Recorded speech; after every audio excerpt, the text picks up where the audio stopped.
Well, topping state news this noon, we've learned former Montana Republican Congressman Ron Marlene died Sunday night in Bozeman. He was 84 years old. Now, Marlene, a farmer and rancher from Scobie, won the Eastern District congressional seat in 1976 and was reelected 7 times. No other Montana Republican has served longer in the U.S. House. He then lost a close statewide race in 1992, but stayed involved with the Republican Party and donated his congressional papers to Montana State University in 2006.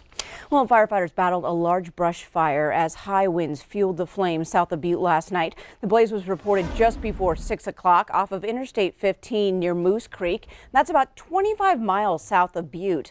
Volunteer firefighters from Butte, Rocker, and Melrose fought the high winds as they put out the flames on the dry brush. Well, fire and wind do not mix, and the winds are already blowing hard today. Rob Griggs standing by in the Weather Center now, tracking those high winds. Are we going to blow away? Boy, howdy, Janelle. I'll tell you what, the wind really is howling. The only saving grace is the temperatures aren't all that terribly cool. But again, with the fire conditions around the state, especially in northeastern Montana, not a good combo. You can see that very strong northwesterly flow under mostly clear skies. And again, one of the downsides, it's dry. That storm system up toward the northeast moving out of Alberta and Saskatchewan, leaving in its wake a red flag fire warning for northeastern Montana. It's warm, it's dry, the winds will increase the fire risk today, so we will be keeping an eye on those, and obviously we want to be very careful outside with any burning whatsoever. Just not a good day anywhere in the state. How windy is it going to be and for how long? We'll give you the complete statewide forecast in just a little bit, Janelle. All right, thanks so much, Rob. Well, this afternoon, the state is confirming 2 new cases of COVID-19 here in Montana. One case in Yellowstone County, the other in Cascade County. The Yellowstone County case involved a man in his 30s. The Cascade County man was in his 50s. Confirmed cases across the state now total 451. 356 of those have recovered. As many Montana businesses opened yesterday across the state, in Missoula, health department officials opted for stricter guidance. Missoula health officials believe more time is needed to implement tools for a safe reopening and will remain closed unless there is curbside pickup or delivery. The local restriction could be lifted this Friday if businesses adhere to several rules. Now, many residents have voiced their opinions online and sent emails requesting a slower reopening. Well, events are limited to 25 people in phase 1, including festivals, markets, private parties outside of home, and other events. Well, under the governor's reopening plan, school districts across the state have the option of reopening on May 7th. While many have voted to continue online education for the rest of the year, Great Falls School Board members have not yet made the call. The Cascade County Health Department, Sheriff's Office, school board members, and district nurses all met and brought up points about what each step would entail to reopen the Great Falls School District. From the discussion, there are too many roadblocks, although no official decision has been made. One issue brought up, the possibility of PPE or personal protection equipment for staff and or students. MTN News will, of course, continue to update as we learn more about when Great Falls Public Schools will make a decision. Well, 4 families who had been living at God's Love Shelter in Helena have now moved to a temporary shelter outside Elliston. Organizers from around the area worked together to set up alternative housing at the YMCA's Camp Child.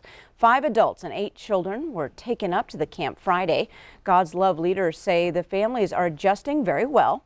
The move was aimed at making it easier to maintain social distancing for people in the shelter and reduce the risk of spreading the coronavirus. Lewis and Clark County, the cities of Helena and East Helena, and Rocky Mountain Development Council have committed funding to this program. Organizations like the Elkhorn Co-Ad and local health providers are all offering support. Camp Child can house up to 7 families. Organizations here are looking for other local families experiencing homelessness to fill those remaining spots. Well, after several years of discussion and planning, a new fountain is going up this week in Helena's Park Hill, the site where Helena's Confederate fountain once stood. MTN's Jonathan Ambarian reports organizers of the Equity Fountain project say now is an appropriate time for the project to move forward. The Equity Fountain project has experienced some stops and starts since it began 2 years ago. We've been encountering a few of the unexpected delays one way or another.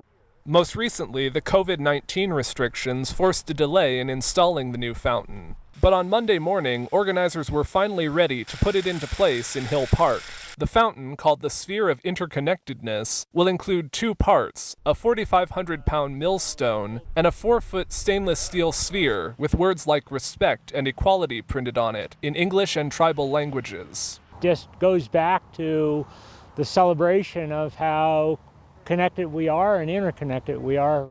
The new fountain replaces Helena's former Confederate Memorial Fountain, which was removed from Hill Park in 2017. On Monday morning, a construction crew placed the millstone on a concrete base. They then turned on the water to make sure it flowed evenly over the stone. The sphere was put into place Monday afternoon. While the coronavirus emergency means there won't be an official unveiling for now, organizers say it gives a fitting atmosphere for the installation. The compassion that people have shown demonstrates the values that this fountain celebrates. So in many respects, this is a good start for this fountain. It's a good way to put this up now to celebrate our coming together as a people.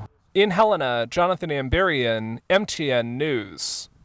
Thanks, Jonathan. And the Equity Fountain Project organizers are looking for donations to create a fund to pay for future maintenance.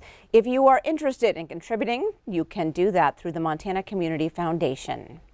Well, an 18-year-old woman has been arrested in connection with one of two fatal shootings in Billings over the last couple days. Raisha Blacksmith of Lodge Grass is being held in connection to last night's shooting near Central Park. But police are still looking for more suspects. A 24-year-old man was found shot in the driveway of a home on the 20 block of Florine Lane. He died a short time later at the hospital. The victim's name has not yet been released. And authorities have now identified a 50-year-old man shot in downtown Billings on Sunday night. Yellowstone County Coroner Cliff Mahoney says Micah Myron died from a single gunshot wound to the chest. It happened just before 10 p.m. in the front yard of a home in the 100 block of South 31st Street. Myron died at the hospital. Police do not believe the two shootings are related. Still ahead on your noon news, a way to stop and smell the roses. We take you inside a Western Montana flower shop, soon to be back open for business. The time now is 12:07, but first, Rob's in next with your statewide weather forecast.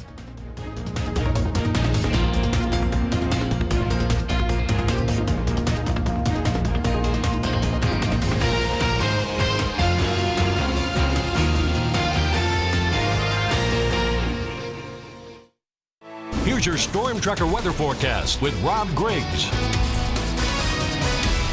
Good Tuesday afternoon. You know, we're well into spring right now. We've got the sunshine, we've got some showers, we've got a little bit of wind, mild temperatures into the 50s and 60s across the state, and allergies going full tilt. Finally, doctors are saying, you know, some of the allergy responses that we have are very similar to COVID-19. I know I've been hitting my asthma inhaler quite a bit recently, and antihistamines and all that. Perfectly healthy, just lots of stuff in the air right now. And you can see across the state, especially in eastern Montana, those winds are pretty strong. Strongest winds from central Montana, the front range of the Rockies, all the way out toward the Dakotas and northeastern Wyoming.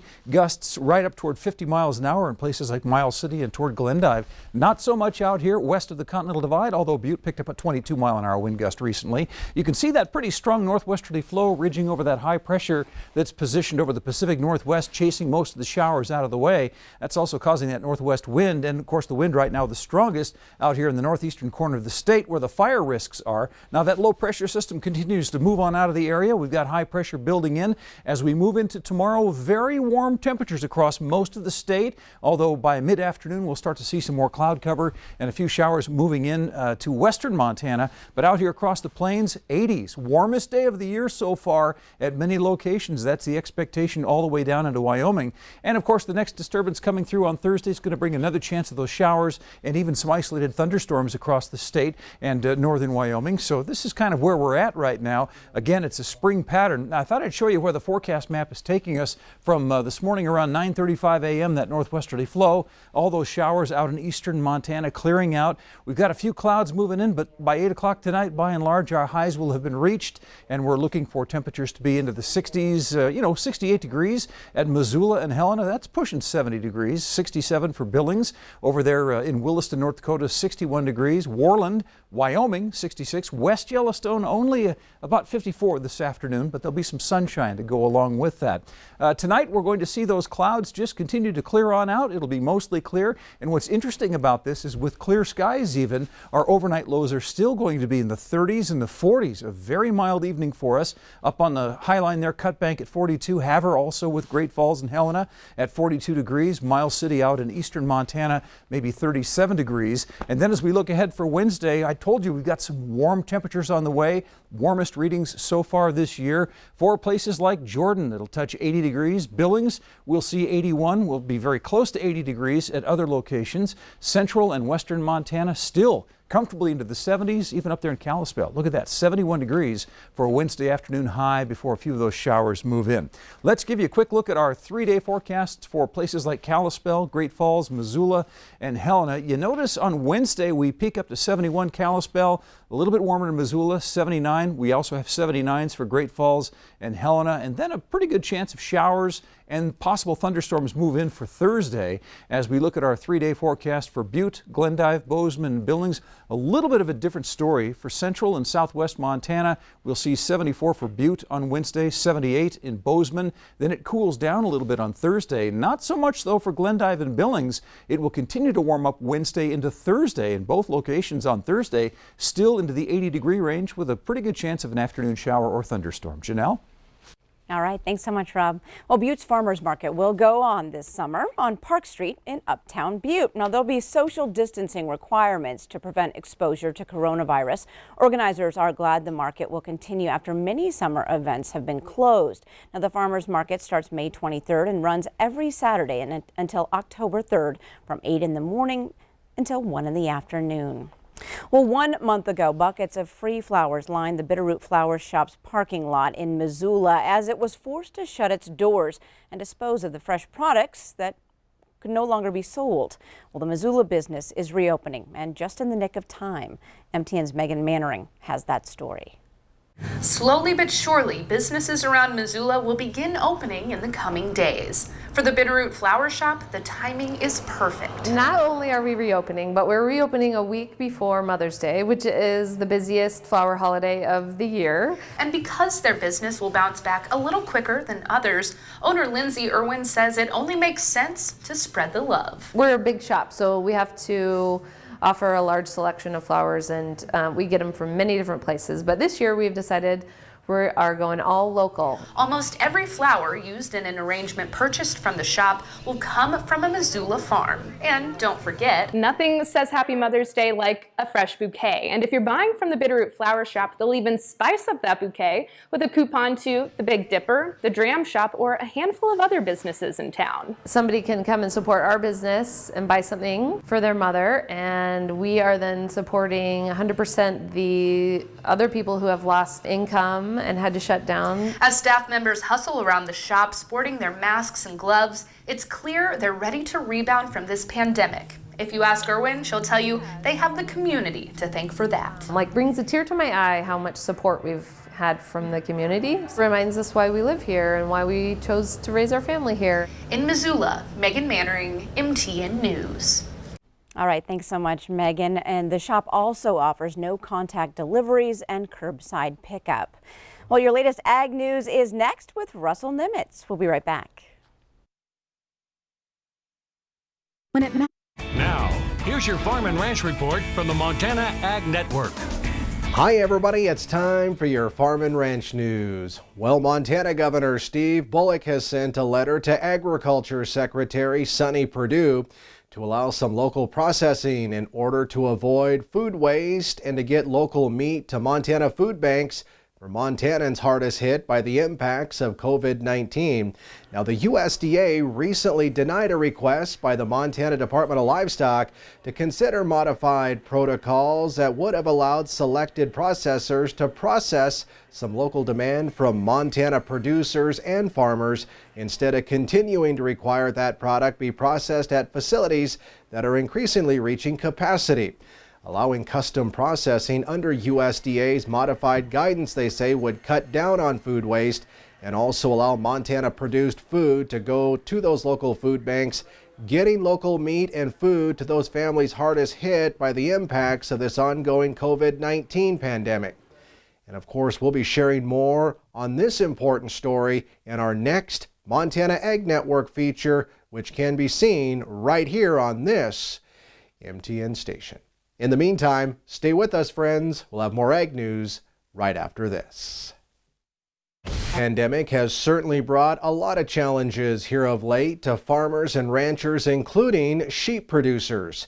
And for this reason, the University of Wyoming is hosting a lamb market webinar this Thursday, April 30th. The Zoom virtual meeting will be hosted by Dr. Whit Stewart, UW's sheep specialist, and Bridger Fates, UW's livestock marketing specialist. This week I talked with Whit about this Thursday night's webinar. Really, information exchange right now is critical, and what information is available is limited. And so what we've tried to do is synthesize all those sources to share some information and maybe some strategies that producers can be thinking about for this production year as they, we're lambing now, looking forward to the late summer, early fall markets, and maybe some things that can be done to implement to offset some of the risk that's associated with production during this crazy time period. He says one of the challenges for sheep producers is the inability COVID-19 has created in getting lambs harvested for distribution to consumers. I was looking at some data from USDA. We're down about 47,000 head of lambs as opposed to last year where we were at in terms of harvest.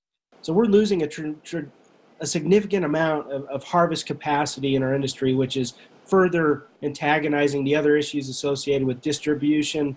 We know we lost our food service outlets, and so those things are all kind of weighing in. And so we're hoping to give an up-to-date summary of what's happening and also provide some suggestions. Every operation is different in the sheep business, but hopefully we can get producers thinking about some contingency plans for the late summer and fall. And even during these challenging times, Whit says it's important to stay optimistic. That we were experiencing really good wool prices and really good increased uptick in lamb demand. I think it's important not to lose sight of the overall health of our industry prior to this pandemic. We're going to get back to good markets again. We just need to be thinking proactively right now. Just know that the sky is not falling on the sheep industry in the United States. Now, this Thursday night's webinar starts at 7:00 p.m. Mountain Time and is, of course, open to everyone across the region. And Whit says to participate, all you have to do is email Caitlin Youngquist in their Worland office for a link to the Zoom meeting. Well, that's a look at your farm and ranch news. Have a great day. Thanks so much, Russell.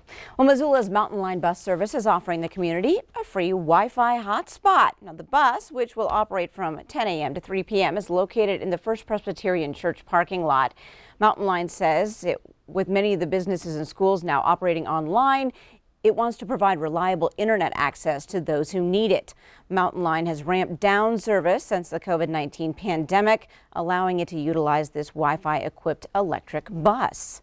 And a second free Wi-Fi bus will be next to the library beginning on Thursday in Missoula. And Rob Griggs joining us one last time for another look.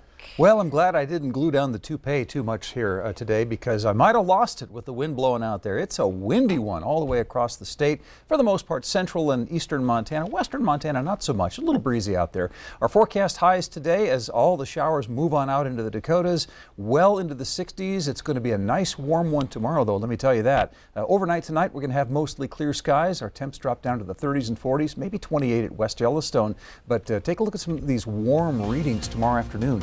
Into the low 80s out across the plains, the 70s west of the Continental Divide. Not bad. Not bad at all. Thanks, Rob. Thanks for joining us. We'll see you tomorrow at noon.